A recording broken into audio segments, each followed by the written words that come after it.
On BBC One Now with a new monthly probe behind the headlines. See here.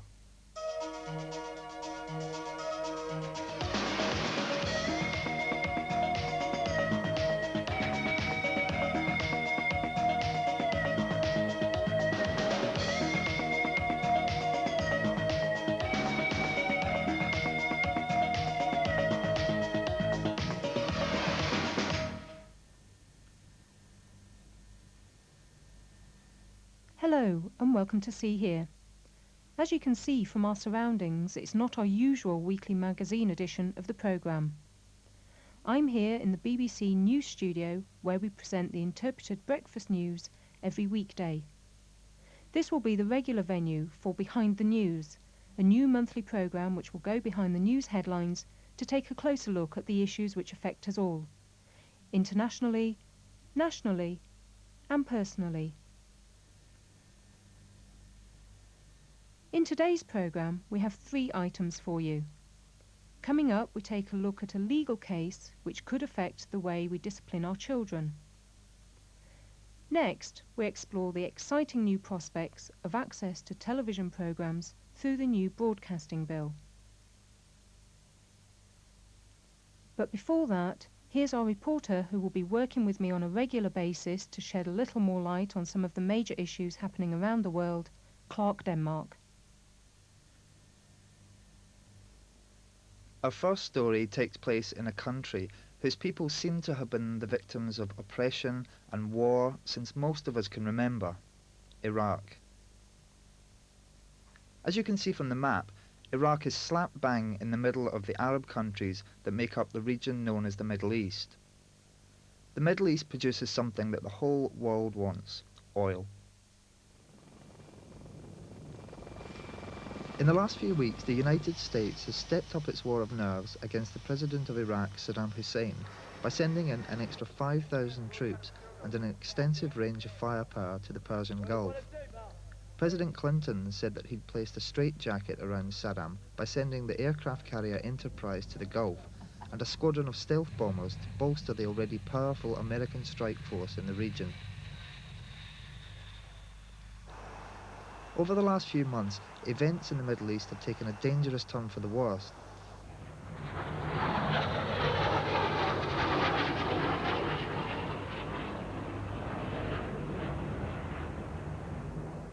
America has warned Iraq that attacks on the Kurds who live in the north of Iraq or on US planes patrolling the no-fly zones set up after the Gulf War to protect the Kurdish communities would not be tolerated.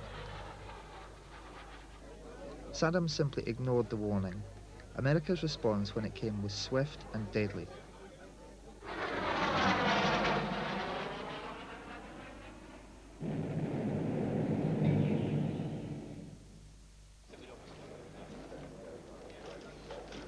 Over the past weeks and months, we have worked to secure a lasting ceasefire between the Kurdish factions.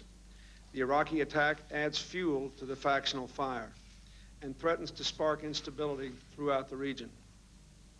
Our objectives are limited, but clear: to make Saddam pay a price for the latest act of brutality.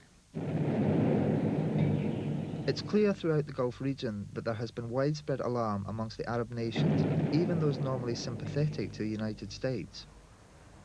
Many of them have refused to allow US airstrikes from their bases to hit Saddam where it hurts.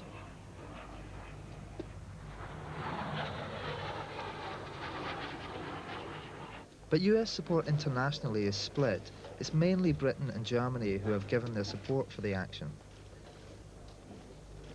But the most damaging rift is with France. They have forces in the Gulf, some involved with maintaining the no-fly zone.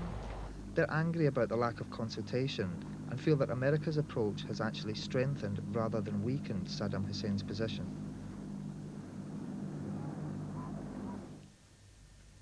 The latest round in the conflict in Iraq between Saddam Hussein and the United States has once again reminded the world that Saddam is still alive and kicking. In fact, he's now been president of Iraq for the past 17 years, and during that time he has proved himself on numerous occasions to be a powerful leader willing to gamble everything in order to maintain his mission to keep Iraq a major influence in international politics. He's been described as an evil man in charge of an evil regime. He's liable to trample on anyone who gets in his way. This goes not only for foreign countries like neighbouring Kuwait, but also his own people at home.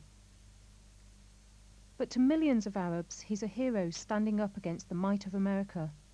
The US may have their advanced missiles and their high-tech equipment, but the fact that he is still in power after 17 years is proof that he can fight with cunning against these overwhelming odds. Nobody knows what to do about Saddam. Most foreign governments have taken the line of better the devil we know than the devil we don't. The US have always hoped that if enough military pain was inflicted on Iraq, then it might trigger off a coup against Saddam. But unfortunately, the Iraqi people have experienced a great deal of that kind of pain in the last few years without a successful revolt resulting. In 1991, Saddam Hussein took on the military might of the US-led Allied forces during the Gulf War. They kicked him out of Kuwait, but stopped short of toppling his brutal regime in Iraq. Had the Allies finished the job and deposed the dictator, then life in that country might have been a lot different.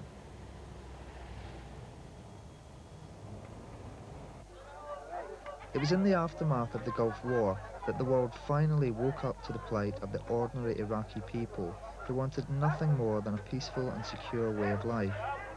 The biggest obstacle towards achieving this goal was Saddam Hussein, but any moves to try and topple him from power were ruthlessly crushed. After one uprising in the north, thousands of Kurds were forced to flee across the mountains into Turkey to escape his wrath. Hundreds froze or starved to death on the hillsides. At Britain's suggestion, the Allies set up a safe haven in northern Iraq to protect the Kurds from Saddam. It was the first real opportunity for the Kurdish people to run their own affairs. The 22 million Kurds are the largest ethnic minority in the world without a nation of their own. They live in the mountains and plateaus where the countries of Turkey, Syria, Iran and Iraq meet.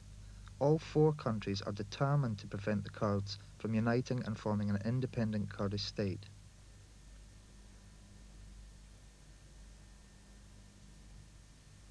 So the Kurds settled for elections in 1992 in northern Iraq. The main rival Kurdish parties agreed to cooperate together and set up a government. They hope to use northern Iraq as a base from which to bring about the transformation of the whole of the country to a more democratic way of life. But 4 years later, Saddam is still in power, and the Kurds have started a fight amongst themselves. Northern Iraq is once again divided.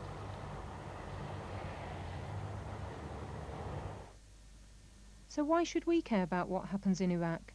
Western nations such as Britain have long been involved in the region.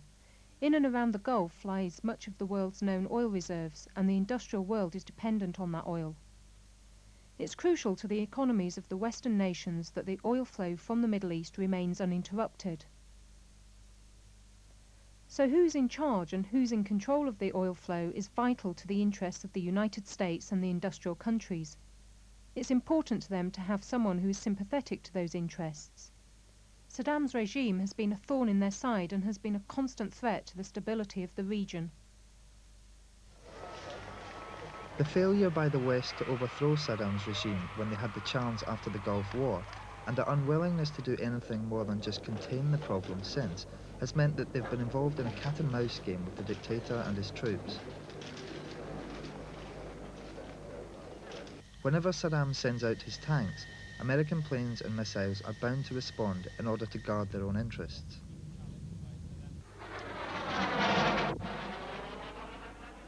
President Clinton has a presidential election in the United States in November to face. He's riding high in the popularity polls and doesn't want to be seen as a weak president. He's under pressure from US voters to be seen to stand up to Saddam Hussein. Saddam knows this and is using it to his advantage. Last month, the Kurds of the Kurdistan Democratic Party invited him to help them out in their fight against the rival Kurds of the Patriotic Union of Kurdistan, the PUK, who are supported by Iran. Seeing the opportunity to regain some power over his opponents in the north of Iraq, Hussein sent in 40,000 troops to the Kurds' safe haven to help crush the PUK. Within hours, the PUK were defeated. The fighting has forced thousands to flee their homes, towns and villages.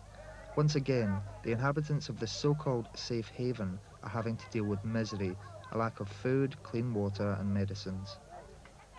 Opponents of Saddam's regime have been left abandoned and are fearful of their fate. On the streets, it's not a good idea to be seen as an enemy of Saddam Hussein.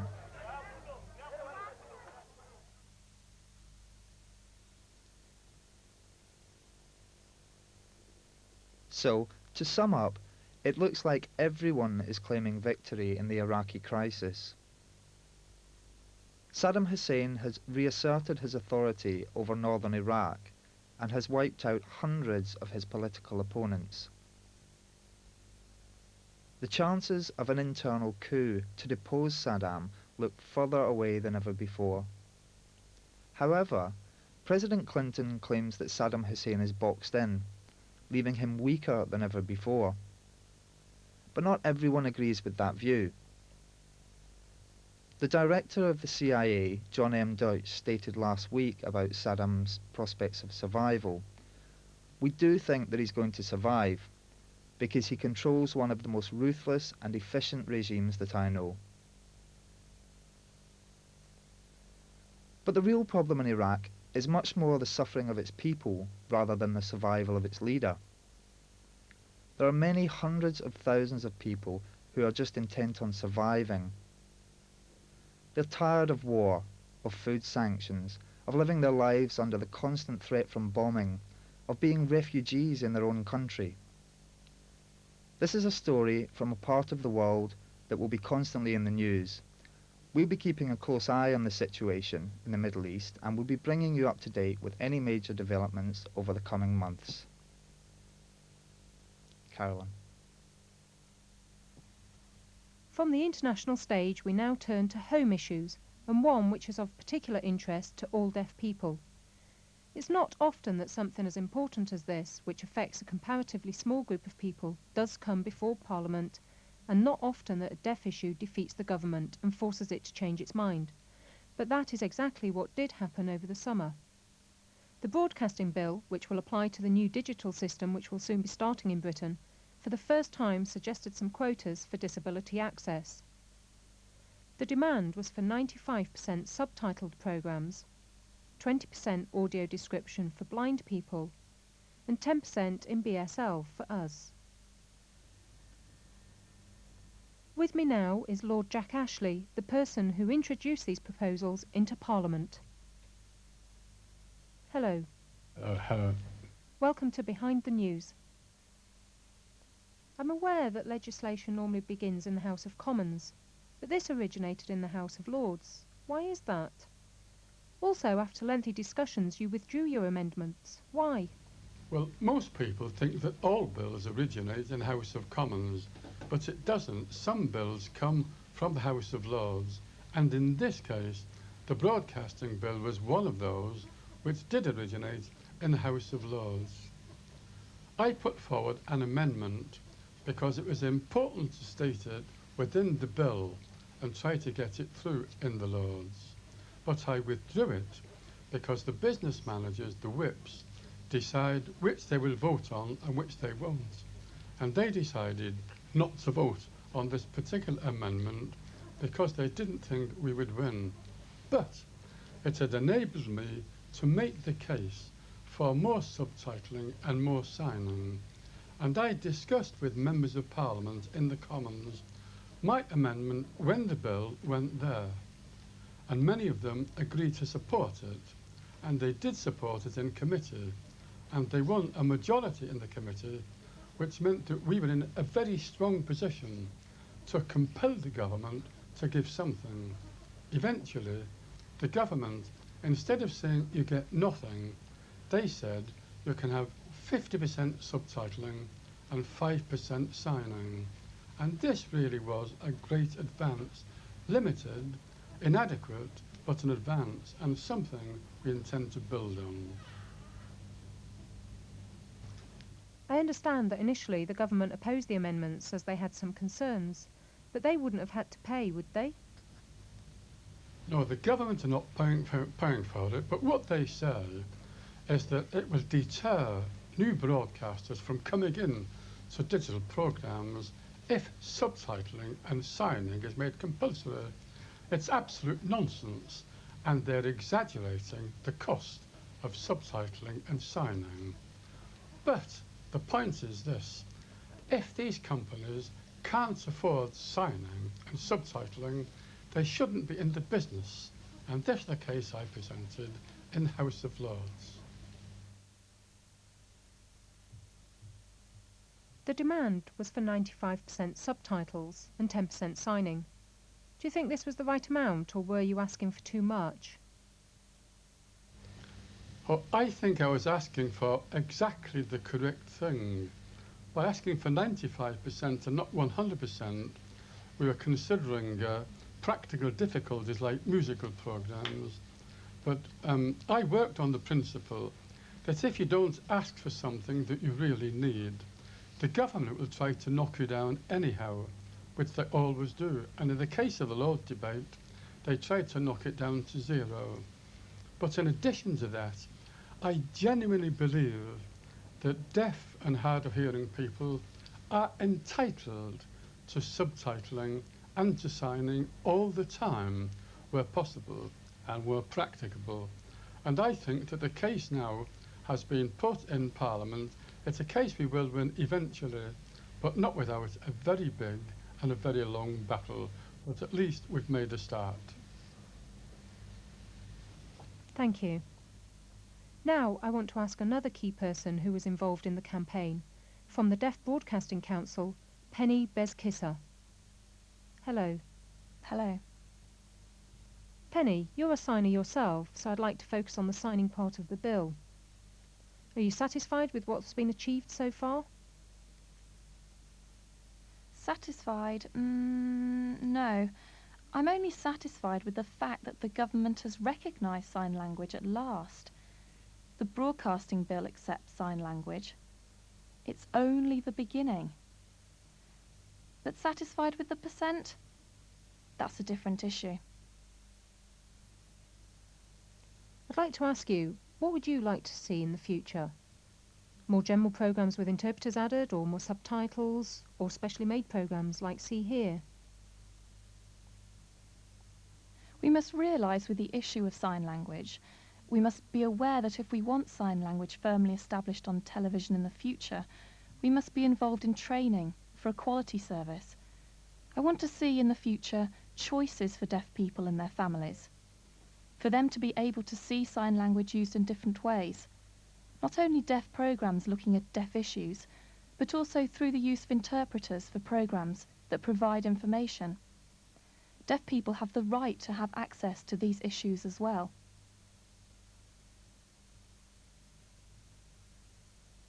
Thank you. Nick Hyam, the BBC's media correspondent, has been keeping an eye on developments in the broadcasting world.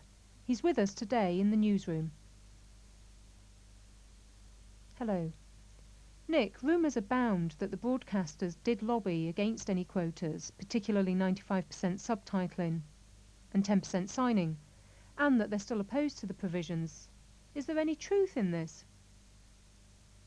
Yes, it is true. They were very unhappy with the idea of a 95% quota, which they said would be very expensive. The BBC now spends £4 million a year on subtitling. ITV spends about £2 million a year. And the more you do, the more expensive it gets, because you start subtitling live programmes, which are very demanding. They need a lot of people. So the broadcasters were very unhappy, and they did lobby very hard for the quotas to be reduced to the present 50% for subtitling and probably 5% for signing.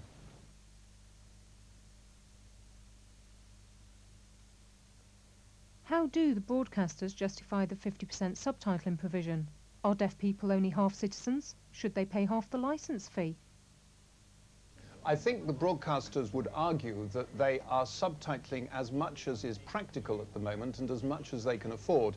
The commercial television companies, of course, don't get any of the license fee. From their point of view, the more you spend on subtitling, the more it hits your profits, because you don't get much in the way of extra audiences. From the BBC's point of view, it acknowledges it has a public service. As a public service, it has a duty to subtitle and to serve all sectors of the audience. Again, it's a question largely of what is practical, because of course all money spent on subtitling has to come out of some other form of programming.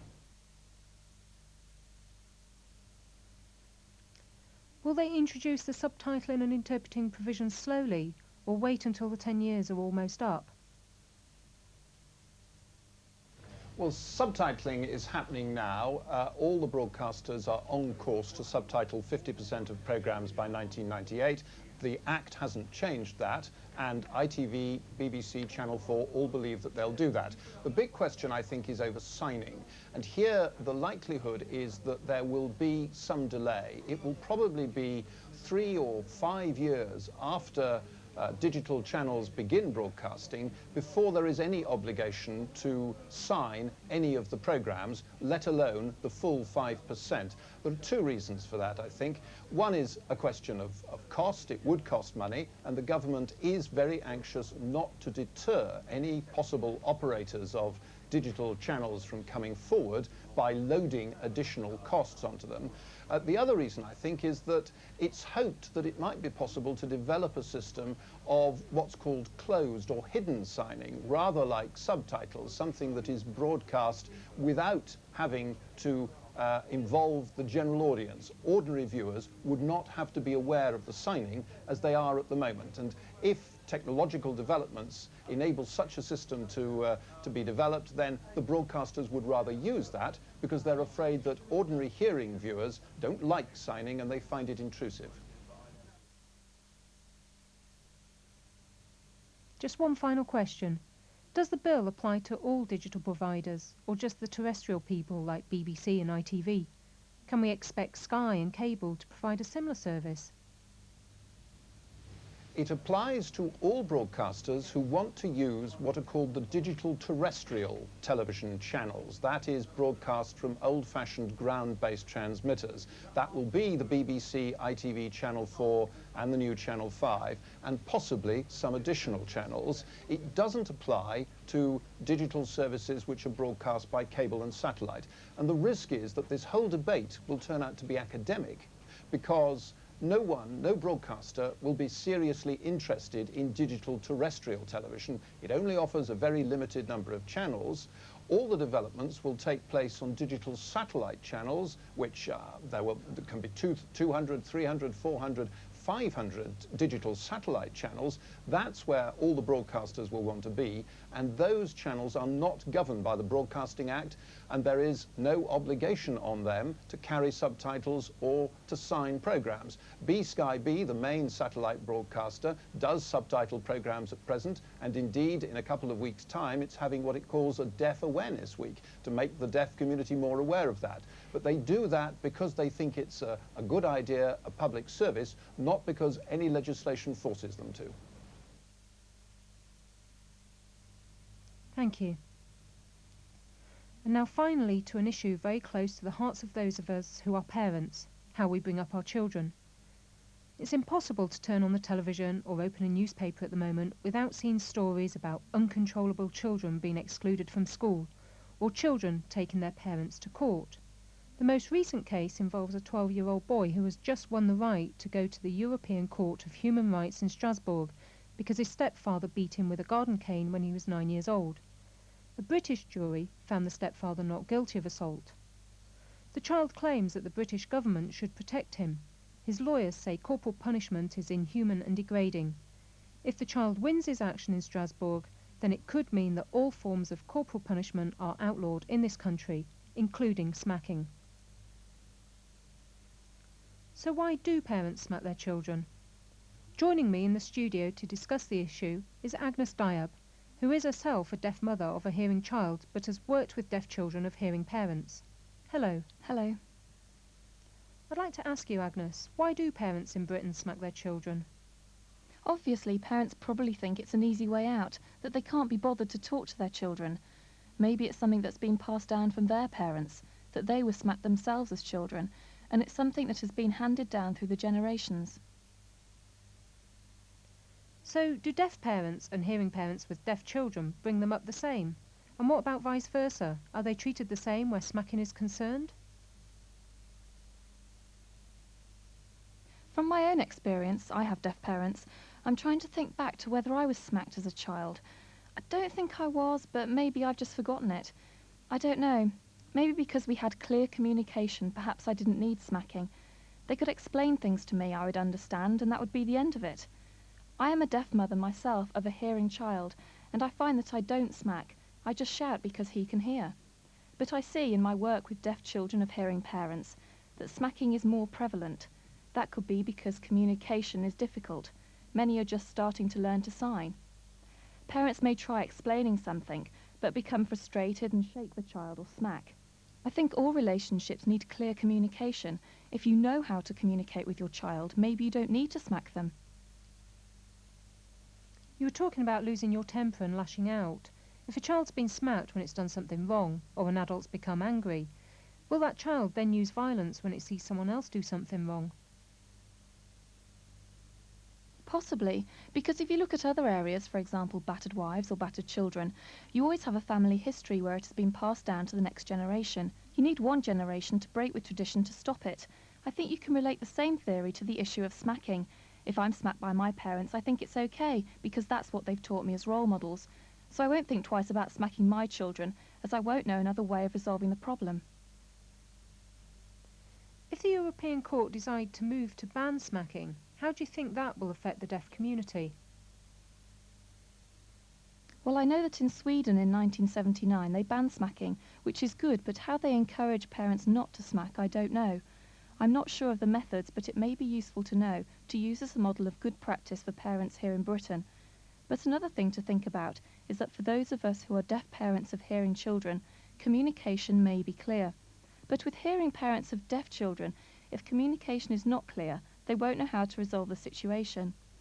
With deaf parents, they may not use their voice and may instead smack, which means we should all learn how to resolve the situation without resorting to smacking. But how we do that, I don't know, because part of our communication is touching through physical contact, which means if we are not allowed this contact, it may lead to losing part of our communication. It's a big issue.